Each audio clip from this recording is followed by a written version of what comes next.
Welcome back to Asian Pulse. I'm your host, Shivani Naiker, and thank you for tuning in for your informative and educational network.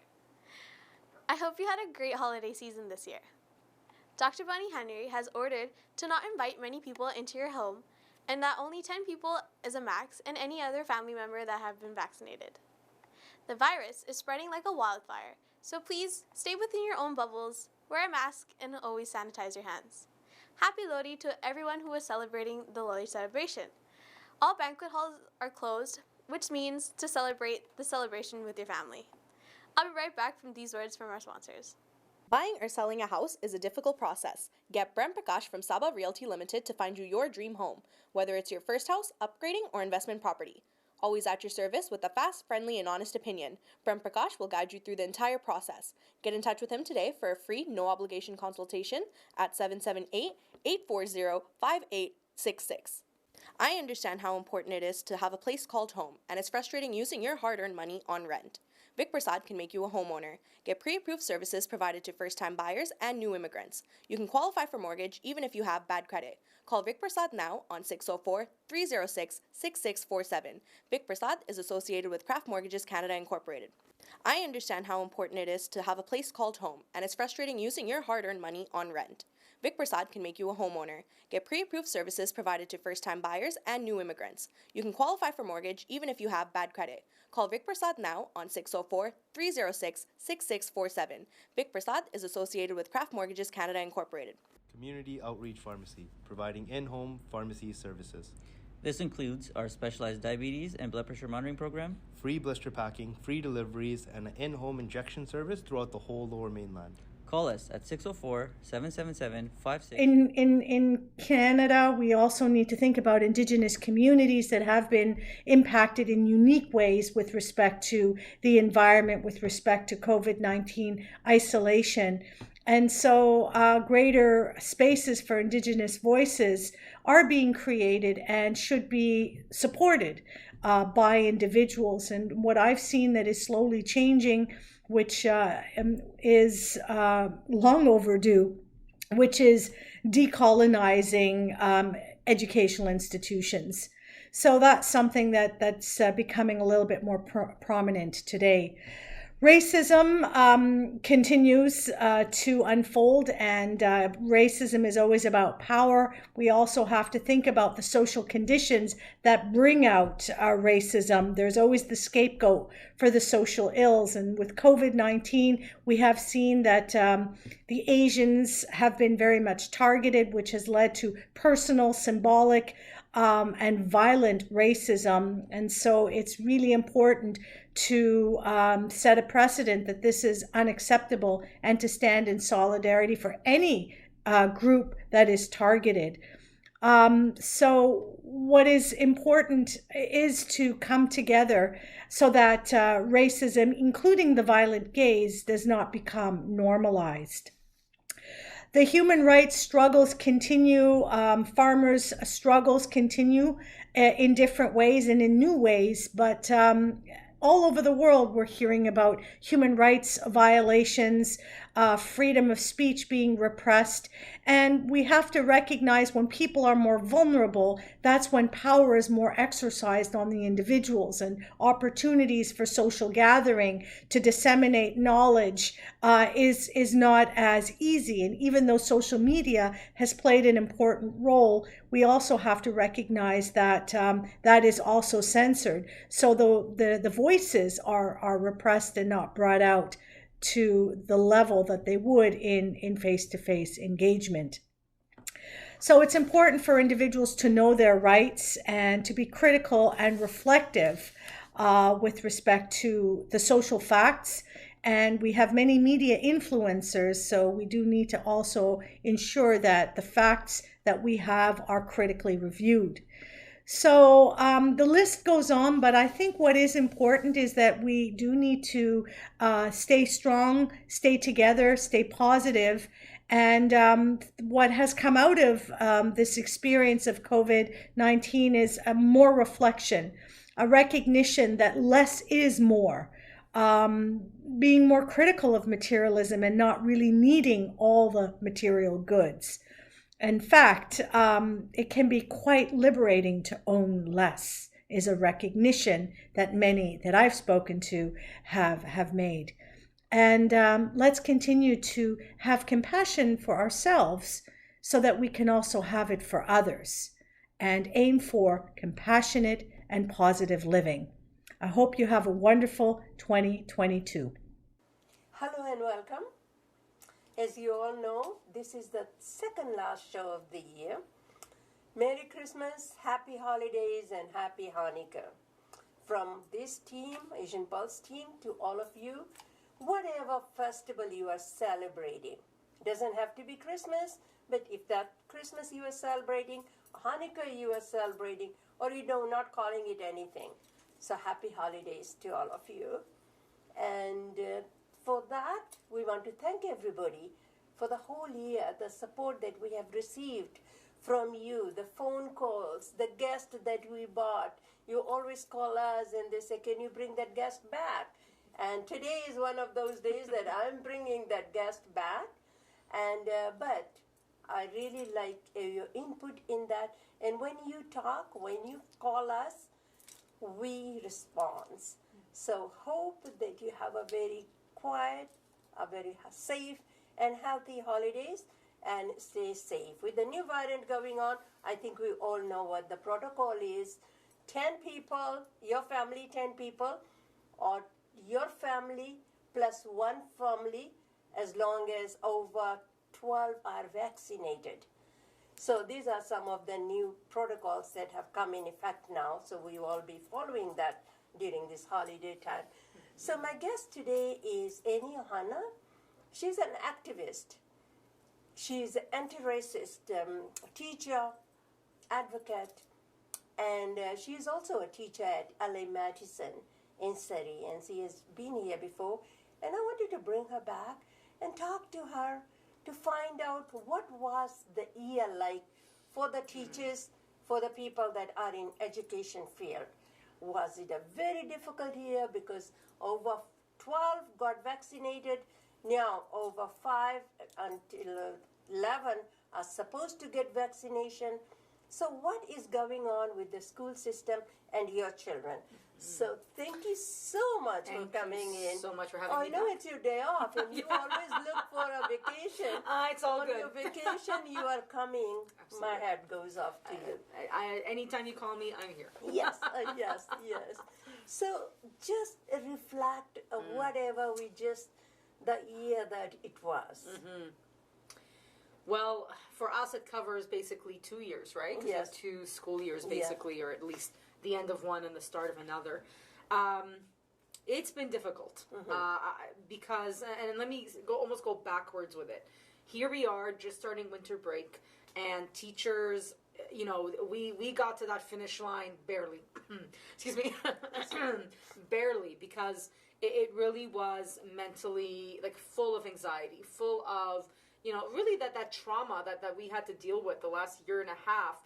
And to come back to 100% in classes, we fought very hard this summer for mask mandates, for vaccinations, you know, for increase in infiltration in our schools, for air, you know, cleaning the air properly. A lot of that was a fight. It wasn't just, yes, we're going to do that, we're good, relax, take a break. If anything, it was rallies. It was parents and teachers coming together to fight for hopefully what would be a safer opening. And it has been, I have to say, but we saw over the last 3 months just mentally how difficult it actually was. And I'm also mindful of that January to June period where we had, you know, the second wave, the third wave, and those were incredibly difficult. You know, we had moments where we wanted to shut down, we wanted to go remote, and we couldn't. LA Madison Secondary, or the area where we were, we had a positivity rate of over 20% at one point. So these were all highly difficult situations. But I have to say that overall, we did take care of one another. Our students, our families were amazing. Once those vaccines were rolled out, people got vaccinated. I know it was a very high vaccination rate for teachers overall, for students as well. And I really have that memory of September when we got back to school and every student had their mask on. Yeah. We didn't have to scream at them to put their mask on. There wasn't a question. You know, we know it's uncomfortable. We know we want nothing more but to take it off and be able to see one another. But it was great to see that in our community, you know, those discussions were had about, you're in a building with 1,300 people. How do we keep each other safe? So on the balance, you know, it was really having to look out for one another and to doing that, but also a bit of a fight, a bit of a struggle. And we still have questions, we still have demands, we still want things to get better, because here we are going with Omicron and this, I'm hoping not a fifth wave, but if there is a fifth wave, those questions are going to come back about whether our schools are safe places to be. Do you think, especially the winter right now we have, and there are so many portables in Surrey, and they said open the window, open the door, get the fresh air in. Yeah. Is it possible for teachers to be able to do that? Yeah, no, not so much. And I have to say that's been one of our biggest concerns, is that it seems that people don't understand what our schools are like, and Yeah. especially in Surrey, where we are filled up to the brim, unlike Yeah. other districts. Portables are highly problematic to begin with. They're too hot in the summer. They're too cold in the winter. They're not large enough. Like, there's so many things wrong. And absolutely, in a winter scenario, when you do need that filtration, that's literally what's keeping us safe. Yeah. It's not really that accessible as people might think. Our students, our staff, our teachers, our EAs, our janitors, you know, they deserve safe spaces to work in. So, you know, those are all issues that are coming up. The idea of class sizes, we are always full. There is no, you know, to think that you can make space, it's not possible in many Surrey schools.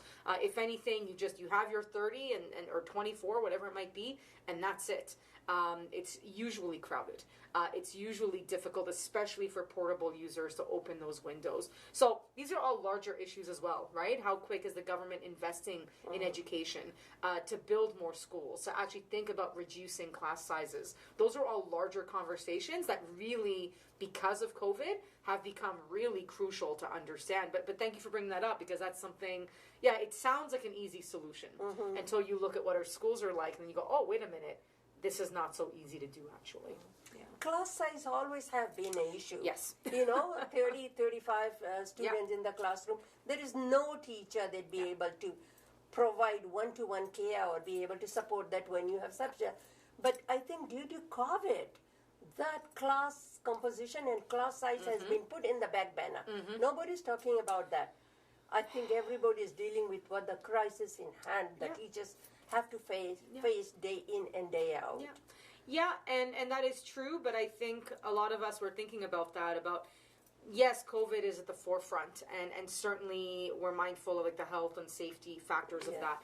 But everything from inclusive schools, you know how many kids you have in class, anti-racist education, decolonizing, all these things are supremely important. And we can't necessarily stop all that because of COVID. Because actually what's happening with COVID is as a result of some of these things. Yes. Had we smaller class sizes, we wouldn't have so much worry and concern as we do now, when schools are so full and classes are so full.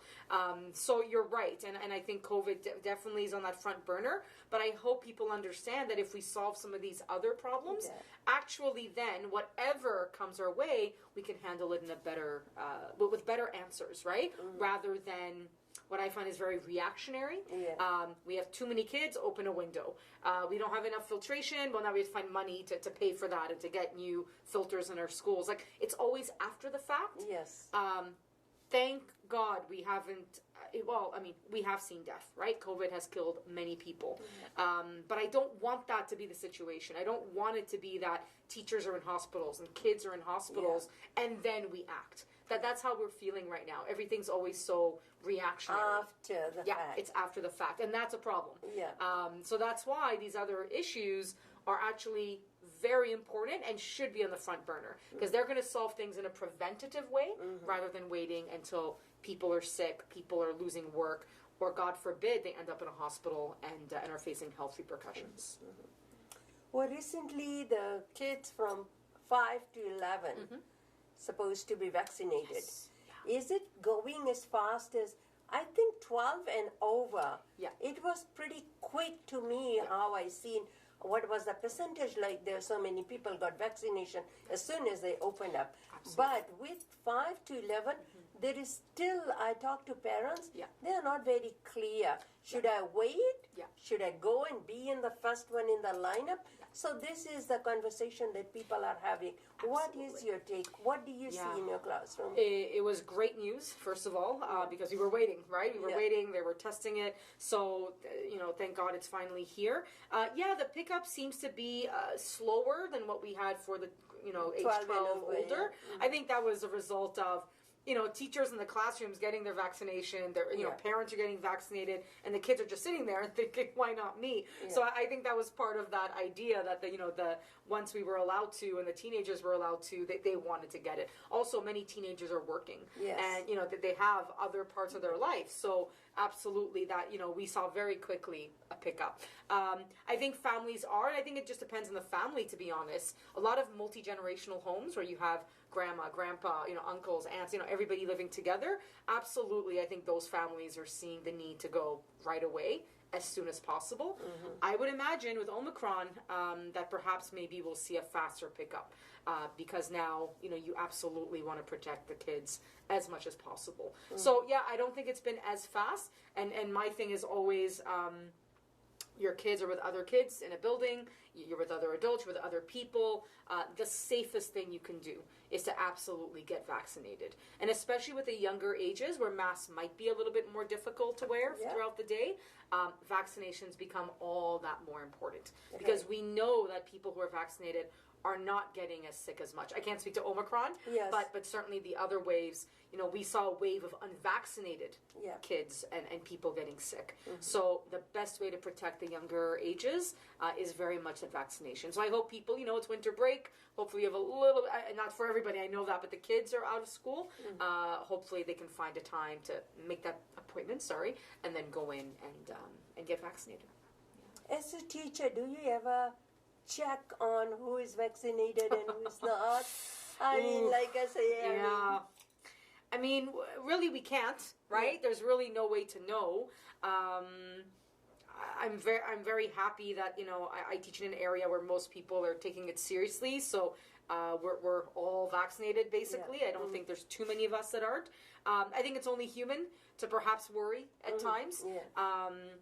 But I would say this, I would hope that in those situations, we don't judge. Yes. It's not about that. It's just more out of concern, right?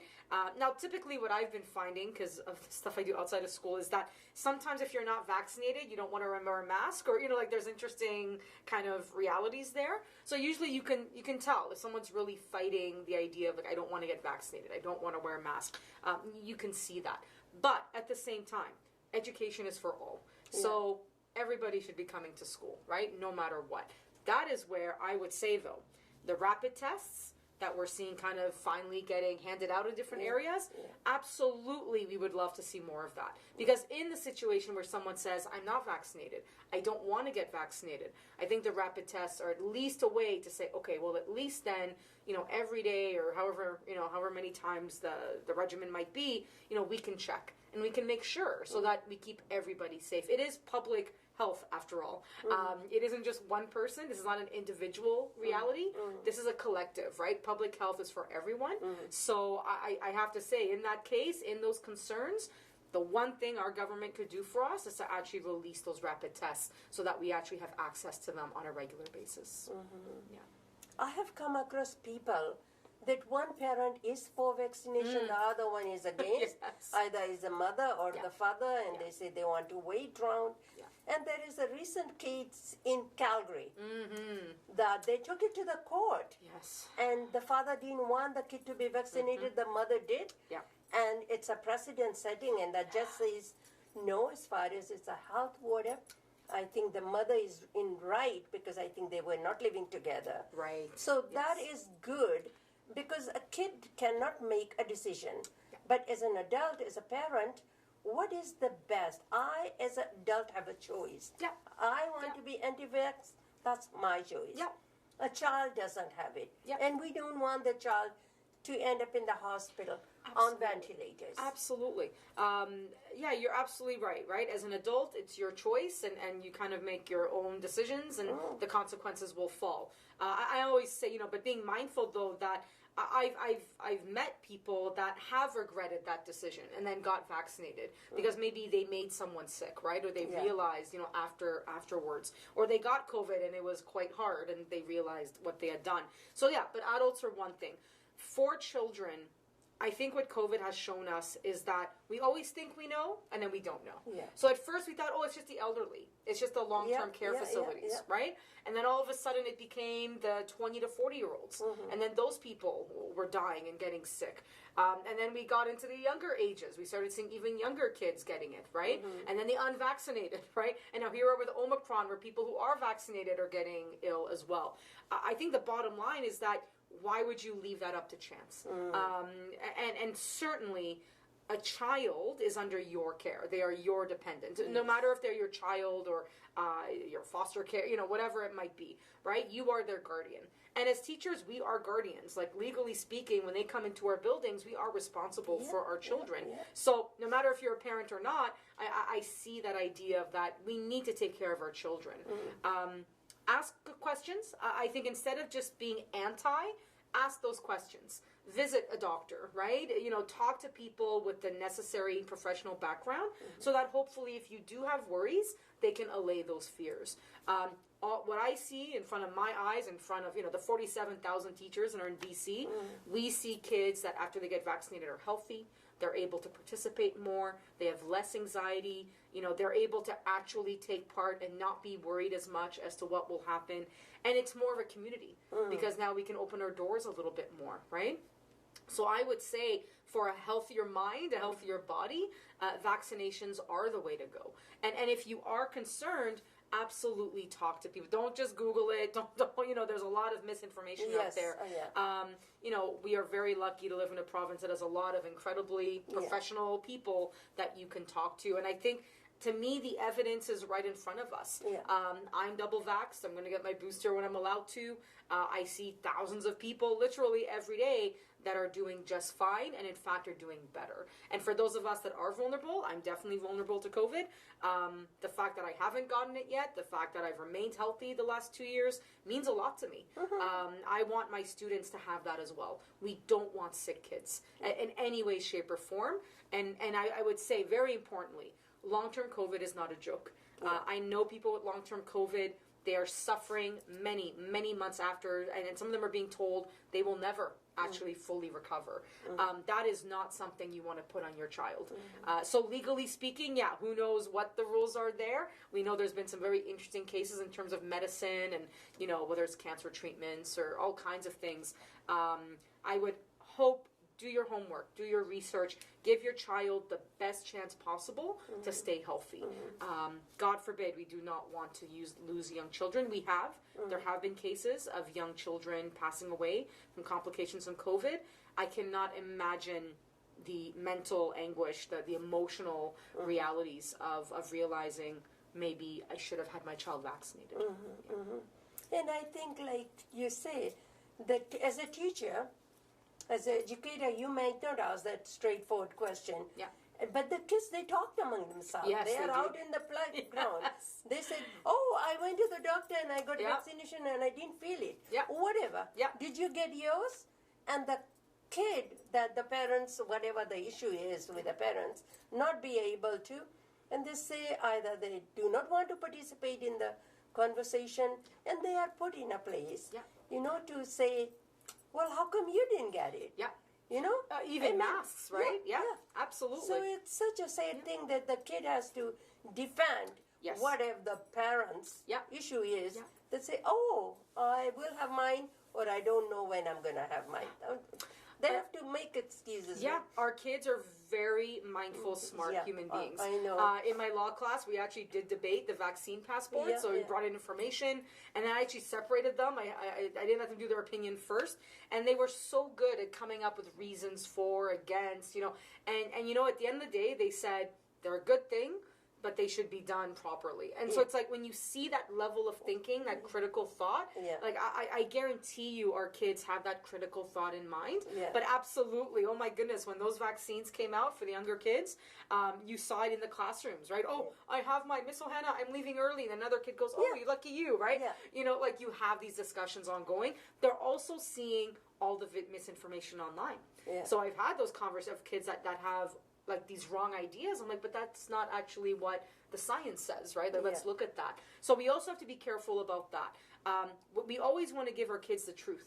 And we have to be very careful that we don't just actually teach our kids the wrong thing. Because again, that's going to result in some negativity. But yeah, they're talking to one. Please don't forget to watch Asian Pulse Television on Wednesdays at 1:30, Thursdays at 8:30, and Saturdays at 5:30 p.m.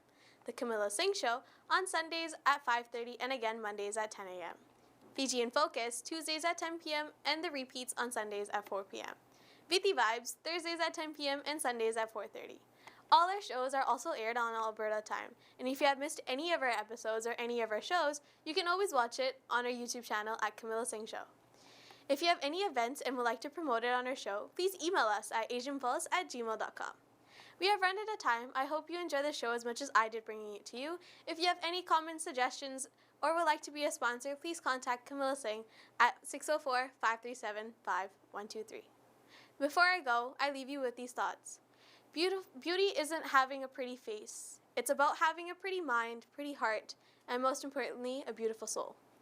If you missed any of our shows, you can always watch it again on our YouTube channel at Asian Pulse TV. I'm your host, Shivani Naiker. Stay safe and take care of each other. Thank you for spending the part of the day with us.